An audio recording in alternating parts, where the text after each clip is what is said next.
هنيتي. انا نصحت بها النظام الجزائري اللي نظام بغيتو يدير داك الخطا، بغيتو يدير داك الورطه اللي راه مورط فيها دابا، اللي دابا راه حاصل عنده صنصار، واش حي ولا ميت الله اعلم، فين غيخرج هذا الشيء الله اعلم. القضيه وصلت للبرلمان الاوروبي، غتوصل للامم المتحده.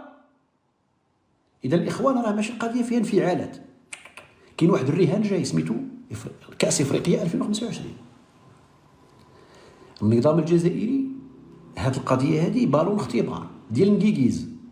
شتي هاد نكيكيز هذا بالون اختبار، ومازال غادي تشوفوا وتقدروا تسمعوا وتقراوا في واحد العدد نتاع المواقع بعض الاخبار بحال هذه ديال شي وحدين جزائريين في هاد السنه هذه اللي بقات الماتش. سميتو الغرض هو التشويش، الغرض هو الاستفزاز، وبالتالي خصنا نكونوا قد الرهان. قد الرهان راه يقدر مثلا، انا كنعطيكم امثله دابا، انا كنستبق غادي يجي واحد 3 4 ديال سميتو وغيدخلوا في الوقيته نتاع كاس افريقيا، وغادي يخرجوا للشارع وغادي يديروا شي تعربيده. شنو الغرض منها؟ هو استفزاز المغاربه الاخرين، باش تخلق واحد كدا قال لا لا لا لا لا لا لا. هاد الامور انا عندي الثقه الكامله في المؤسسه نتاع بلادي، غادي تدبرها بمقاربه قبليه قبل واثناء وبعد. كونوا هاني، ما نمشيو في ردود الافعال، ما نطيحوا في الفخ نتاع الاستفزاز نتاعهم. اطنز عليه وخليه يتقلى في سمو، خليه يموت في سمو.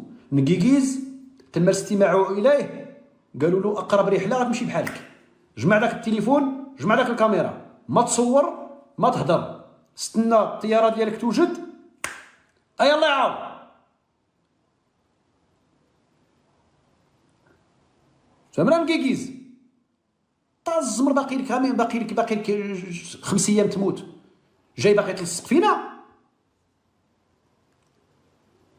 ياك شفنا كي كنتي في الجزائر، ملي تعتقلتي وكي خرجتي مضروب مدق مريض، بقات فيك نص كيلو، النظام الجزائري بهدلك، مارس فيك مختلف انواع ديال التعذيب، لا النفسي ولا الجسدي. مشيتي تعتقتي شويه ما نعرف فرنسا ولا ما نعرف فين، وجاي تلعبها على المغاربه، جاي تمهبل علينا، ها جاي تمهبل علينا.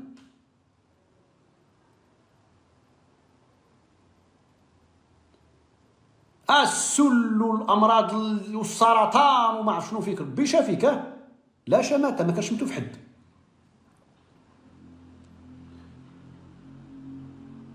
لا شماته، ولكن برافو المؤسسه ديال بلادنا العز. هذا هو اللي كان المتوقع. انا غير سمعت البارح الخبر، هذا الشيء اللي كان متوقع. اجي نسمعوا ليك طق طق طق طق، يدار محضر، يلا امتى اقرب رحله، شحال باقي لها، 26 ساعه 24 ساعه 12 ساعه 36 ساعه تكمش، يلا الله يعاونك، باي باي بسلامه. والصنصال حصلتوا فيه نتوما تحملوا فيها مسؤوليتكم. نرجعوا للموضوع ديالنا، هو هاد المحاولات ديال التشويش اللي غدار بطريقه مقصوده. واحد الحاجه اخرى، استناو واحد الحاجه اخرى مهمه الاخوان غادي نقولها لكم، وهذه كنستبقها. حتى على مستوى مواقع التواصل الاجتماعي سيلجؤون الى الاستفزاز، باش على مستوى مواقع التواصل الاجتماعي يداروا ردود افعال فيها التعبئه، ياك من طرف مغاربه لمغاربه، باش الامور تبقى محتقنه، وباش بنادم يبقى معبأ ومشحون ومعمر. حنا بعقلنا الاخوان راه قالتها امازيغيه، حنا ما نتعبئوا ما نتعمروا ما نستفزوا، بغيتو غاسبوا، ديروا داك التشوكير الخاوي في مواقع التواصل الاجتماعي، داك الهيلومان ديالك ديروا، انا ما نسمعلوش اصلا، وإلا سمعت له وجبت شي دلائل عندي غادي نطنز عليك ونضحك عليك، لان ملي غنطنز عليك ونضحك عليك انت غادي تفقس، انت غتمرض، ولكن الا سبيتك حتى انا وتحديتك ونقول لك غادي تجي والا جيتي غندير لك وغنفعل لك وغنترك لك خويا، ما تفعل ما تترك. هذيك سميتها اللغه نتاع والو. بن عمي انت توني با سونسي باش ترد على شي استفزاز ديال شي واحد غادي يجي عندك هنا. ما انت غير اخويا مطالب بانك دير اي رد فعل من ذاتك راسك. كاين المؤسسات، كاين الامن، البوليس تبارك الله وصل عليه غادي يكون منتشر في مختلف المناطق، في مختلف الشوارع، في مختلف كذا. الاجهزه المغربيه غتكون منتشره. انت كتشوف شي حاجه ما عجباتكش كتخبر. نسيت هذه الكاميرات، نسيتها في الدار البيضاء والرباط ياك. هذه التجربه غير دابا غتنطلق، غينطلقوا واجدك دابا في الدار البيضاء وفي الرباط. ايوا هذه خبر نسيت ما قلتوش. كلشي يا ابن عمي غادي ديديكتا في الكاميرات على مستوى الشوارع وعلى مستوى لا ريكونيسونس فاسيال. عرفتي شنو هي لا ريكونيسونس فاسيال؟ التعرف او لا شنو نسميو لها ديال الوجه. يعني كلشي غادي يكون مديتيكتي بوجهك غتعرف. اذا الامور الاخوان كونوا هانيين من هذه القضيه هذه. ما يستفزك لا بونيف لا الكيدار لا شي بيستاشي لا البصمه ديال الوجه. كلشي غيتعرف عليك. نعم سيدي ليك اجي راك مطلوق. واللي غتشد كاين القوانين وغادي تكدا وهادي وبالسكات بلا هاي لا بلا داكشي نتاع الهيلومان وكذا وكذا وكذا وكذا. هادشي اللي بغيت نوصلوا الاخوان بطريقه فيها بزاف نتاع التعبير.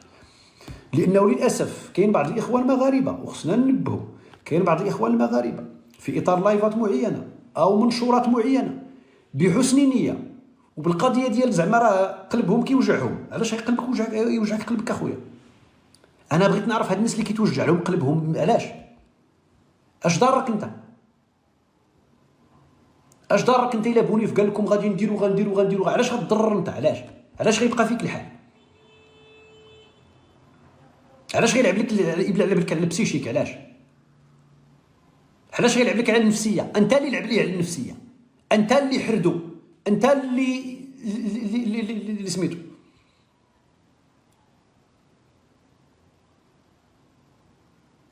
الجواب كما قالت اخت دعاء، الجواب هو اطنز عليه، اضحك عليه، استهزأ بيه، يسخر منه، بهدلو، بالضحك والطنز، وبين انه هو اللي ضعيف، هو اللي مشرشم، هو اللي مقيوس ماشي انت. بغينا كاميرات كاتكا. بون الاخوان ديالنا غادي نعاود ندير الاشهار. ودابا رانا في 1600 صديق وصديقه. الاخوان غدا ان شاء الله غادي يكون معنا الدكتور منصف اليازغي مع 9 ونص. نهار الخميس غادي يكون معنا الدكتور عبد الحق الصنايبي مع 10. نهار الجمعه غادي نأجلوا، عاد غنتواصل مع الدكتور منار السليمي نأجلوه للسبت ان شاء الله، لان الجمعه تبين ان كاين ماتش. اذا الجمعه غادي يكون الماتش نتاع المنتخب المغربي والنيجيري. غادي نتواصل مع الدكتور منار السليمي واكيد ما غايقولش لا باش اللقاء يكون معاه نهار السبت ان شاء الله على الساعه 9:30. اذا هذا الاسبوع هذا غادي يكون معنا الدكتور منصف اليازغي غدا ان شاء الله، الدكتور عبد الحق الصنايبي، وبعده الدكتور منار السليمي. في الاسبوع الجاي غادي يكونوا عاود 3 ديال الضيوف، ولكن غنحاول نبدل شويه. غادي نحاول نجيب ضيوف وحتى اللوجيك نتاع اللايف غادي يكون مختلف شويه، والحوار والنقاش معهم غادي يكون مبدل شويه. ساحاول ان اجتهد، الا ما قديتش راكم عارفين مسؤوليات بزاف والخدمه بزاف وبزاف الحاجات اللي رانا فيها. صافي دونك مرحبا بكم مره اخرى غدا والخميس هادو مأكدين، والسبت ان شاء الله حتى نعاود نتشاور مع الدكتور منار السليمي، لان كان قال لي الجمعه ولا السبت، انا نسيت بان الماتش كاين الجمعه. شكرا اختي سميره، الله يكبر بك، الله يحفظك. دونك الاخوان شكرا لكم جميعا، الله يحفظكم وينجيكم ويسجيكم. جيب شي فنان، داكشي اللي كنفكر فيها لطيفه. كنفكر السيمانه الجايه نحاول نجيبوا شي 2 ولا 3 الفنانه. غادي نديروا الاسبوع الجاي اسبوع فني، دونك غنتكلموا في مسائل عندها علاقه مع الفن وحتى في الكارير ديال دوك الناس. غنحاول ساحاول. صافي الحباب، ان شاء الله يا ربي الله يحفظكم وينجيكم ويسجيكم. كل التقدير لكم جميعا على انجاح اللايف. الاخوان اللي كبسوا، الاخوان اللي بارطاجاو، الاخوان اللي في التعليقات، في كل شيء، تحياتي لكم. بون للاسف الشديد قبيله وانا يلاه بديت اللايف تقريبا بواحد 20 دقيقه جاو الهياطيكا وكيكتبوا تعليقات استفزازيه. انت راك شاد الستون على هوكيستان، انت راك كدير باقي كنت كندير عليهم وجاو ماشي مشكل، ولكن انت يفترض انك راك في لايف وراك في محتوى كيضرب في هوكيستان وانت جاي تستفزو، جاي باش ما تخليهش باش تاثر عليه يرجع يتشد معك، باش ما يديرش خدمته اللي كان كيديرها سابقا. اذا هنا تتهمون انفسكم. اذا هنا لا ماشي كنتجاوز، انا كنبين لك اخويا ارحم ترحم. انا كنبين لك بان هاد الناس هادو ما عندهمش غرض في هوكيستان وكرغوليستان، باغيين يهنيوهم مني ومن بزاف ديال المغاربه. فضحوا راسهم بهذه الطريقه هذه.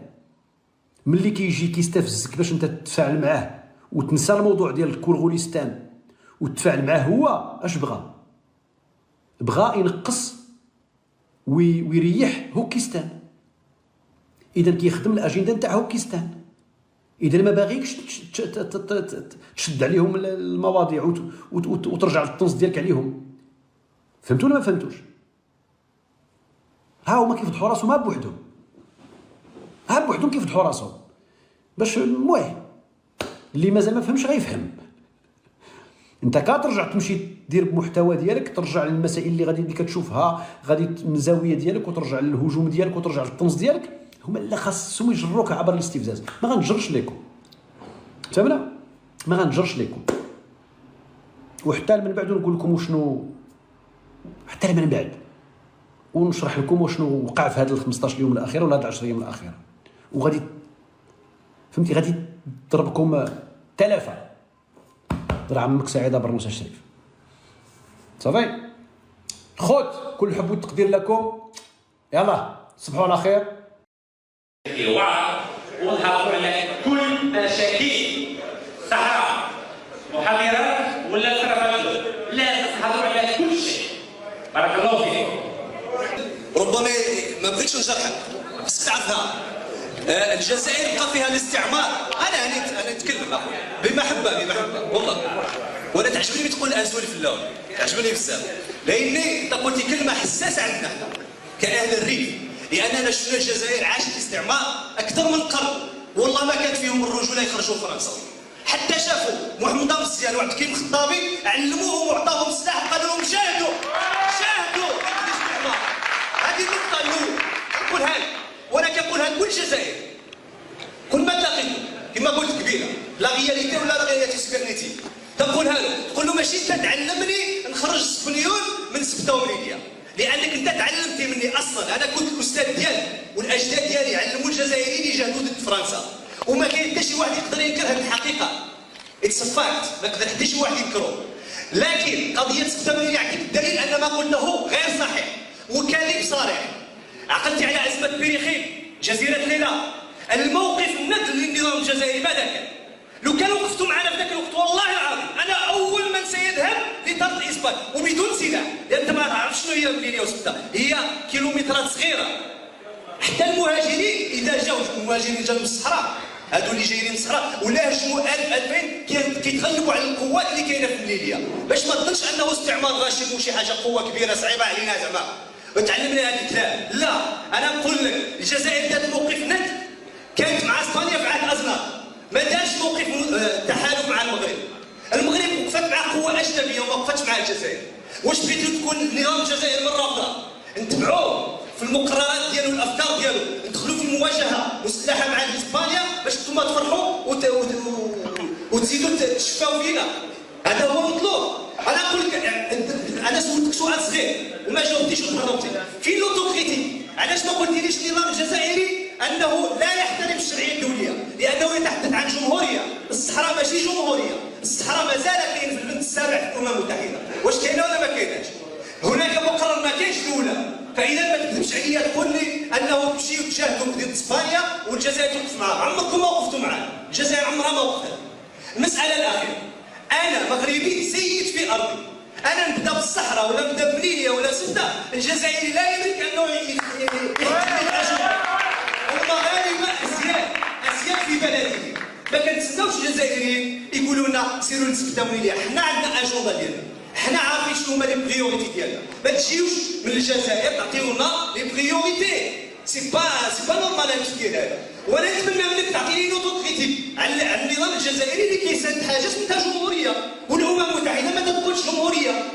هذا هو المطلوب وما قدرتيش تقولها. انا نقول لك نفس الكلام نواجه به الجزائريين من عقود وما قدروش يجاوبوا. نقول واش تقدر تقول بشجاعه انه النظام الجزائري ضد الشرعيه الدوليه لانه كيتكلم على جمهوريه، والامم المتحده لا تتحدث عن جمهوريه.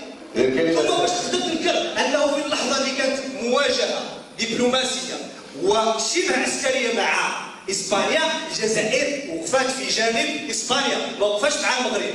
هذه نقاط ثلاثه ديرها في راس مزيان.